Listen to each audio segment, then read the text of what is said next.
Welcome to the Streets of Talking podcast. I'm your host, Greg Hollins. Today we are discussing Georgia State men's basketball. The team finished with another stellar year, going 24-10, winning the regular season title, postseason conference title, and making a second straight NCAA tournament appearance. They were in a tough battle all season with Texas Arlington, Texas State, and Georgia Southern. Going into the last day of the regular season, all four teams were tied with each other, but the Georgia State had the edge. Georgia State ended that day with their first win in Statesboro in 23 years, the regular season title, and a season sweep against their rivals, Georgia Southern. That win set the stage up for a memorable conference tournament run and was the biggest win of the regular season for the Panthers. We have Jeff Thomas on talking about the win. That day, I was prepared. I think as a team, we were really prepared to play. We were during the game. There's a lot of high emotions, but we went in there. We calmed down a little bit. We played together as a team, and this year it means a lot right now. But right now, it really doesn't mean that much because we have bigger plans. We're trying to make it to the NCAA tournament, and when we won it, I didn't feel like as much excitement because I feel like we're a much better team and we should be able to make it to the big dance. Jeff was spot on with everything he said because the team went on to win the postseason conference tournament as well as make the NCAA tournament. The win in Statesboro also set the Panthers up to be the number one seed heading to the conference tournament. Moving on to our next topic is senior legacy.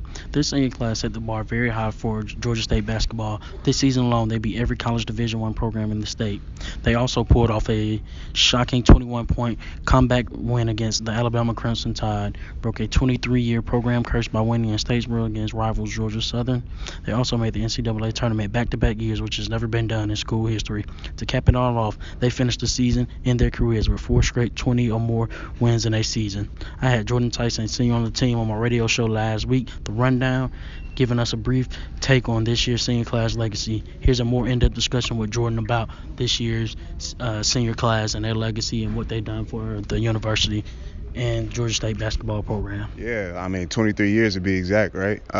It was just a great feeling, and I was, thankful to be a part of this team and a part of that victory. It's been such a long time. It almost felt like breaking a curse. And then also, winning the regular season championship, and, it was a 3-way tie. They could have won it if they had beaten us, but, it was just a real, gutsy win for us, and I'm just really thankful. I think from an overall aspect, starting with Georgia State, I think it'll, just continue to push forward the culture of winning, and just having that family, oriented type chemistry around the team and winning by doing it the right way and also having fun. I think we're setting that culture, continuing to set that culture. It was already set with RJ and those guys. And then, for the university, bringing them a lot of money, obviously a lot of attention. And, just for the city of Atlanta, just having a winning program in the city, I think will mean a lot to the city. Over the last 4 years, this team has represented Georgia State well.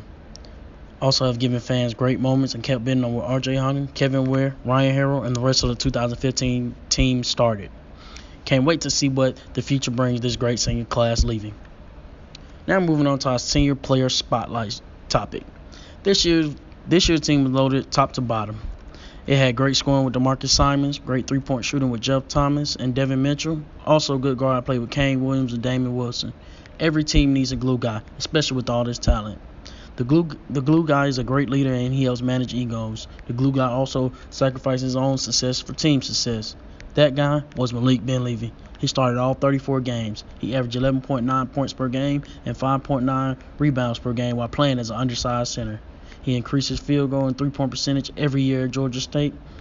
But for Malik, it is more than just the numbers. He has become a better leader on and off the court, led with his hard work and perseverance. Here's Malik about his career at GSU. Actually, I ain't really had that much offers. I was slept on, man. So, Georgia State, they showed a lot of love on the AU circuit. They was at a lot of my tournaments, so I seen them front row at every game. So, I was like, man, I got to show love back. And then it's close to home, so my mom be able to make the game just like my brothers and sisters. So, yeah, that was the two reasons why. What really motivated me was Coach Hunter. In my freshman year, I had a meeting with Coach Hunter. And Coach Hunter talked about, basically it's on me whether I'm going to play next year, whether I be a starter or coming off the bench. So he told me I gotta make a step every year when I play. So I just been taking that each summer I gotta get better. So coming into my senior year, I felt like I was gonna have a pretty good. last topic we're going to get into on this week's episode is head coaching changes at Georgia State. Coach Ron Hunter has men's basketball coach at Georgia State departs for Tulane this season. He was the head coach at Georgia State from 2011 to 2019. While at Georgia State, he posted a 64% win percentage with a 171-295 record. He has 6 20-win seasons and only one season where he didn't finish with a winning record at all. Also has 6 postseason appearances and 3 NCAA tournament appearances. Coach Hunter is known for getting those Division I transfers to come play at Georgia State. You know, he got Ryan Harrell to come here and Kevin Ware, guys who were at NC State and Duke and Louisville. You know, so he's known for getting those big name guys to come back to the lesser of a Division I, because this is a mid-major. We're not in the Power 5, to come back and play here at Georgia State. Also, while Coach Hunter was here at Georgia State, he won 3 Sun Belt titles as well during his 8-year tenure. Coach Hunter left a great legacy behind at Georgia State. As soon as Coach Hunter departs, a couple weeks later, Georgia State hires Rob Lanier. Rob Lanier was the assistant head coach in Knoxville at the University of Tennessee. So he brings over that winning pedigree, because last year, you know, University of Tennessee went 31-6, and he been there for the last 4 seasons to help turn that program around. And then since he's bringing over that coaching experience from a Power 5 conference school, then that should help him with recruiting and getting guys, because we ultimately know this is a numbers game, and guys want to get to the next level and get to the NBA, and guys want to go play for a coach and play for a program that's going to help them academically and to get to that next level. Coach Lanier also has great, you know, basketball bloodlines, because his cousin was Bob Lanier, which Bob Lanier is a Detroit Pistons legend and Hall of Famer. So we hoping that Coach Lanier comes on and keep building on what Coach Hunter, you know, established here, and keep the winning ways, because, you know, Georgia State basketball has come accustomed to winning, and they have said over the last 2 seasons, you know, Georgia State fan base have said that, you know, and they have claimed it very loud and proud that they're the best basketball team in the state of Georgia.